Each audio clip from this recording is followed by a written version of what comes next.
حضرت سیدنا عمر رضی اللہ تعالی عنہ جلیل القدر ہستی ہیں جنہیں حضور علیہ السلام نے اللہ سے مانگ کے لیا۔ سارے صحابی رسول کریم صلی اللہ علیہ وآلہ وسلم کے مرید ہیں، لیکن جناب عمر میرے حضور کی مراد ہیں۔ 39 لوگ جب اسلام لا چکے، 39ویں شخص حضرت امیر حمزہ رضی اللہ تعالی عنہ تھے، اور ان کا ایمان لانا مسلمانوں کے لیے بہت بڑی ڈھارس اور بہت بڑے حوصلے کا سبب و ذریعہ بنا۔ تو میرے حضور نے ہاتھ اٹھا لیے، کہا اے اللہ، ایک شیر دیا ہے امیر حمزہ، ایک شیر اور عطا کر دے، اب تیری مرضی، عمر بن خطاب دے دے یا عمر بن حشام دے دے۔ حضور دعائیں مانگ رہے اور یہ ہاتھ میں تلوار لیے غیظ و غضب سے بھرے ہوئے گھر سے نکلتے ہیں کہ بانی اسلام کا چراغ ہی بجھا دینا ہے۔ راستے میں ایک صاحب ملے اور کہا کہ عمر، تیور کوئی اچھے نہیں لگتے، خیر تو ہے، کدھر جا رہے ہو؟ کہا چراغ اسلام بجھانے جا رہا ہوں، یہ روز کا مسئلہ ختم ہونے لگا ہے میرے ہاتھوں۔ مسکرا کے بولے گھر کی خبر تو لو۔ کہا میرے گھر کو کیا ہوا؟ کہا تمہاری بہن فاطمہ بھی نوکر بن گئی ہے رسول اللہ صلی اللہ علیہ وسلم۔ غصے سے بھرے ہوئے اپنی بہن کے گھر کا رخ کرتے ہیں، اندر سے قرآن پڑھنے کی آواز آ رہی، غصہ اور بڑھ جاتا ہے، دروازے کو زور زور سے کھٹکھٹاتے ہیں۔ اہل خانہ سمجھ گئے ماجرا کیا ہے، گرجدار آواز ہے جناب عمر کی، دروازہ کھولو۔ جلدی سے معلم کو چھپا دیا اور بہن آگے بڑھ کے دروازہ کھولا۔ کہا تم سابی ہو گئے ہو، دین چھوڑ دیا تم نے، بتوں کی وفا ترک کر دی اور بے تحاشا مارنا شروع کیا۔ بہن کا سر پھٹ جاتا ہے، خون بہنے لگتا ہے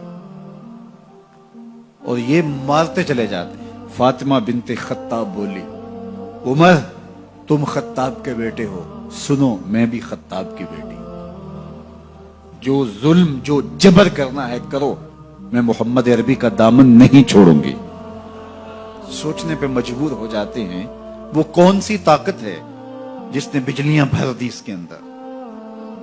کہا جو تم پڑھ رہے تھے مجھے بھی سنا سکتے ہو؟ کہا تمہیں غسل کرنا ہوگا۔ عمر اپنے بدن کو دھو رہے ہیں، میرا رب دل دھو رہا ہے۔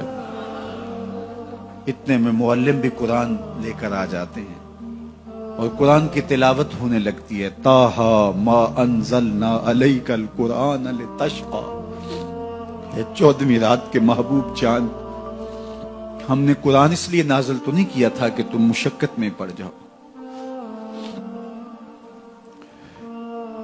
بے تاب ہو گئے، کہا عمر کی عمر برباد ہو گئی، مجھے لے چلو حضور کی چوکھٹ پہ۔ تلوار حمائل کی ہے، بہنوئی ساتھ ہیں،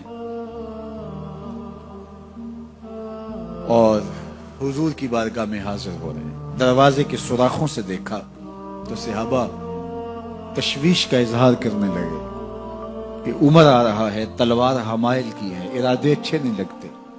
جناب امیر حمزہ نے کہا دروازہ کھول دو، اچھی نیت سے آیا تو استقبال کریں گے، نیت اچھی نہیں ہے تو اس کی تلوار سے اس کی گردن کاٹ دیں گے۔ حضور کے سامنے جا کے بیٹھ گئے، گلے میں کپڑا ڈالا تھا، حضور نے پکڑ کے کہا عمر ابھی وقت نہیں آیا کہ تم اسلام لے آؤ؟ یہی وقت تھا عمر کے اسلام لانے کا، لبوں پہ کلمہ جاری ہو گیا۔ اللہ اکبر کی صدا اس زور سے گونجی کہ مکے کی گلیاں گونجنے لگی۔ اسلام لانے کے بعد حضور سے پوچھتے ہیں حضور کیا ہم حق پر نہیں ہیں؟ فرمایا ہم حق پر ہیں۔ اللہ کا دین سچا نہیں ہے؟ کہا اللہ کا دین سچا ہے۔ آپ اللہ کے سچے نبی نہیں ہیں؟ فرمایا میں اللہ کا سچا نبی ہوں۔ تو کہا پھر ہم چھپ کے عبادت کیوں کریں؟ اب مسلمانوں کی 2 صفیں بنتی ہیں، ایک صف کی قیادت امیر حمزہ کرتے ہیں، دوسری صف کے آگے آگے عمر بن خطاب چلتے ہیں اور حضور درمیان میں ہیں، اور یہ ملکوتی قافلہ صحن حرم میں آ کے اعلانیہ عبادت کرتا ہے۔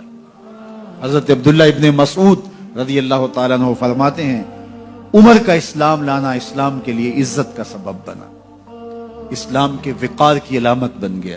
ایک ایک کے دروازے پہ جا کے دروازہ کھٹکھٹا کے کہتے ہیں، وہ تو اور خبر سننے کے لیے بے چین تھے کہ یہ بانی اسلام کی زندگی کا چراغ بجھانے گیا تھا، کوئی خبر لایا ہوگا۔ وہ کہتے ہیں آؤ عمر کدھر آئے ہو؟ کہا تمہیں بتانے آیا ہوں، کمزوروں سے پنجہ آزمائی کرتے رہے ہو، آؤ میرے سے بات کرو، میں محمد عربی کا نوکر بن گیا ہوں۔ اللہ اکبر۔ میرے حضور نے فرمایا جب اچھے لوگوں کا ذکر کرو تو میرے عمر کا ذکر بھی کیا کرو۔ میرے عمر کی زبان پر حق بولتا ہے، سچ بولتا ہے۔ ان الشیطان یفر من ظل عمر، عمر کے سائے کو دیکھ کے شیطان بھاگتا ہے۔ اللہ اکبر۔ اسلام لائے تو زندگی کی ایک ایک سانس اسلام کے لیے وقف کر دی، حضور کا پہرا دیا، حضور کی ناموس کا پہرا دیا، حضور کی شریعت کا پہرا دیا۔ اسلامی فتوحات پھیلیں تو پھیلتی ہی چلی گئیں، کبھی مصر فتح ہو رہا ہے، کبھی ایران فتح ہو رہا ہے، آرمینیا تک مسلمانوں کی افواج پہنچتی ہیں۔ 22 لاکھ مربع میل پر حضرت عمر رضی اللہ تعالیٰ عنہ کی سلطنت پھیل جاتی ہے۔ عدل و انصاف کا دورہ ہوتا ہے۔ زمانے نے دیکھا کہ غیر مسلم بھی عدالت میں کھڑا ہے تو اسے خوف نہیں ہوتا تھا کہ میرے سے ناانصافی ہوگی، اس لیے کہ حکومت عمر کی چل رہی ہے۔ وہ بھی مطمئن ہوتا تھا کہ میرے ساتھ انصاف ہوگا۔